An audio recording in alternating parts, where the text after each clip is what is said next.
Study rider return চ্যানেলে সকলকে স্বাগত। আজ পঞ্চম শ্রেণীর রায় মার্টিন প্রশ্নবিচিত্রা 2025 এই বইটি থেকে পেজ নাম্বার 216 পরিবেশ বিষয়ের দ্বিতীয় পর্যায়ক্রমিক মূল্যায়নের 15 নম্বর স্কুল অর্থাৎ Raiganj girls high school HS এর প্রশ্নপত্রটি আমি তোমাদের সাথে আলোচনা করব।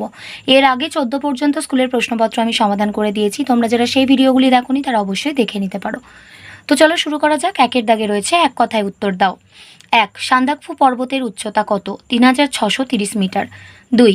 বোটানিক্যাল গার্ডেন কোন জেলায় অবস্থিত? হাওড়া জেলায়। 3. বঙ্গভঙ্গ আন্দোলন হয়েছিল কত সালে? 1905 সালে। 4. একটি অমেরুদণ্ডী প্রাণীর নাম লেখো। কেঁচো। 5. ধান সঞ্চয় করে রাখার ঘরকে কি বলে? গোলা। ধানের গোলা। 2 এর দাগে রয়েছে শূন্যস্থান পূরণ করো। 1. বেলে মাটিতে বালির কণা বেশি থাকে। 2. কোনো একটি স্থানের ধীরে ধীরে মাটি সরে যাওয়াকে বলে ভূমিক্ষয়। 3. চা ভালো হয় তরাই অঞ্চলে। 4. বিষ্ণুপুর টেরাকোটার কাজের জন্য বিখ্যাত। 5. কুলিক পাখিরালয় কুলিক নদীর পাড়ে আছে। 3 এর দাগে বাম স্তম্ভের সঙ্গে ডান স্তম্ভের মিল করে লেখো। 1. অস্ত্রাগার লুণ্ঠন 1930 সালে।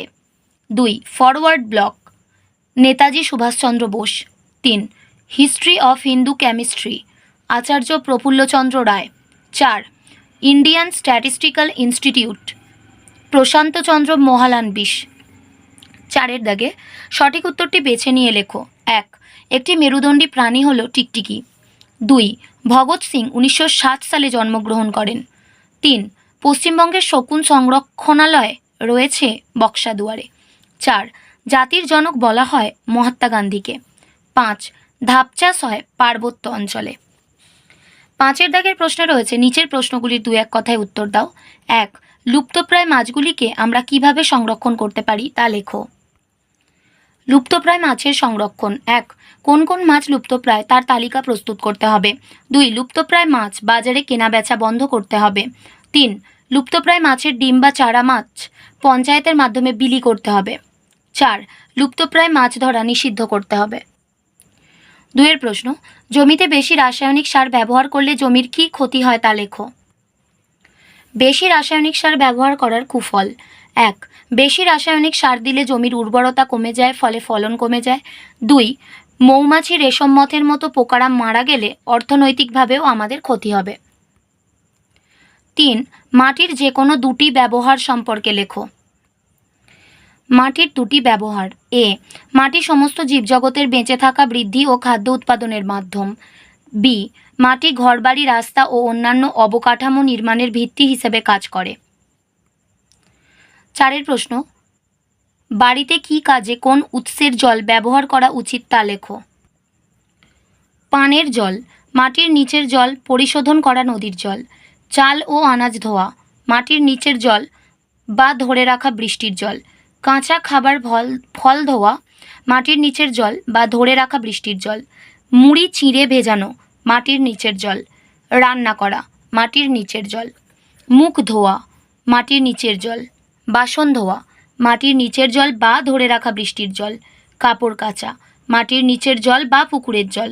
ঘর মোছা, পুকুরের জল বা ধরে রাখা বৃষ্টির জল। স্নান করা, মাটির নিচের জল বা পুকুরের জল বা নদীর জল। পরের প্রশ্ন তিতুমির কেন বিখ্যাত?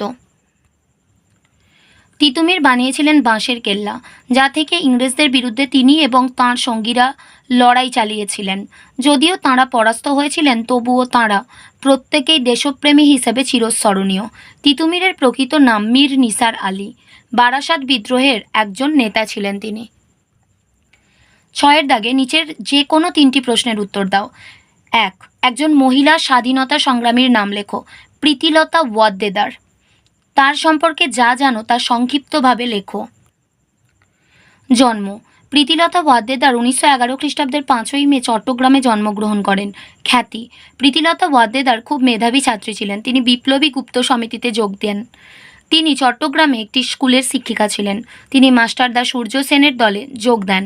তাঁর নেতৃত্বে 1932 খ্রিস্টাব্দে পাহাড়তলির ইউরোপীয় ক্লাব অভিযান করা হয়। তাঁর নেতৃত্বে একটি দল ক্লাবে প্রবেশ করে ব্রিটিশদের আক্রমণ করে। এতে অনেকে আহত হয় ও মারা যায়। তারপর তিনি ইংরেজদের হাতে ধরা না দেওয়ার জন্য আত্মহত্যা করেন। মৃত্যু: প্রীতিলতা ওয়াদ্দেদার 1932 খ্রিস্টাব্দের 24শে সেপ্টেম্বর মারা যান। 2 প্রশ্ন, ঔষধি গাছ কাকে বলে? ঔষধি গাছ যে সমস্ত গাছের বিভিন্ন অংশ যেমন মূল, কাণ্ড, পাতা, ফুল, ফল, বীজ ইত্যাদি বিভিন্ন রোগের চিকিৎসার জন্য ওষুধ তৈরি করতে কাজে লাগে তাকে ঔষধি গাছ বলে। একটি ঔষধি গাছের উদাহরণ দাও। কালমেঘ। 3 প্রশ্ন, সত্যেন্দ্রনাথ বসুর কত সালে মৃত্যু হয়? 1974 সালে। তিনি আমাদের কাছে চিরস্মরণীয় কেন? আচার্য সত্যেন্দ্রনাথ বসু ছিলেন ভারতের একজন বিখ্যাত বিজ্ঞানী। তিনি কলকাতা বিশ্ববিদ্যালয়, ঢাকা বিশ্ববিদ্যালয় সহ বিভিন্ন বিশ্ববিদ্যালয়ে পদার্থবিদ্যার অধ্যাপক হিসেবে কাজ করেন। তিনি বিশ্বভারতী বিশ্ববিদ্যালয়ের উপাচার্য ছিলেন। বিখ্যাত বিজ্ঞানী আইনস্টাইন তাঁর বিজ্ঞান বিষয়ক গবেষণার প্রশংসা করেন। তিনি প্যারিসে ম্যাডাম কুরির সঙ্গে গবেষণা করেন। তিনি জার্মানিতেও গবেষণার কাজ করেন। সত্যেন্দ্রনাথ বসুর নাম অনুসারে পদার্থবিদ্যার এক ধরনের কণিকার নাম হয় বোসন। পরের প্রশ্ন, 4 দাগের, মহানন্দা নদীর উৎপত্তিস্থল কোথায়? মহানন্দা নদী দার্জিলিং জেলার ডাউহিল থেকে সৃষ্টি হয়েছে। সবুজ বিপ্লব বলতে কি বোঝো? 1960-এর দশকে ভারতীয় কৃষিতে যে ব্যাপক উৎপাদন বৃদ্ধি ও আমূল পরিবর্তন ঘটে তাকে সবুজ বিপ্লব বলে। কারণ: 1. উচ্চ ফলনশীল বীজের ব্যবহার বৃদ্ধি, 2. রাসায়নিক সার ও কীটনাশকের ব্যাপক ব্যবহার, 3. ডিপ টিউবওয়েল বসিয়ে জলসেচের ব্যবস্থা, 4. কৃষিজ যন্ত্রপাতির ব্যবহার বৃদ্ধি প্রভৃতি কারণে ভারতীয় কৃষিতে উৎপাদন বৃদ্ধি পেতে থাকে। প্রভাব: 1. গমের উৎপাদন সবচেয়ে বেশি বৃদ্ধি পায়, 2. ধান, ডাল, তৈলবীজ প্রভৃতি প্রচুর পরিমাণে উৎপাদিত হয়, 3. খাদ্যের আকাল কেটে যায়, কৃষকদের আয় বৃদ্ধি পায়। 5 প্রশ্নে রয়েছে সুন্দরবন অঞ্চলের নদ নদীর বৈশিষ্ট্য লেখো। সুন্দরবন অঞ্চলের নদ নদীর বৈশিষ্ট্য বা প্রকৃতি: 1.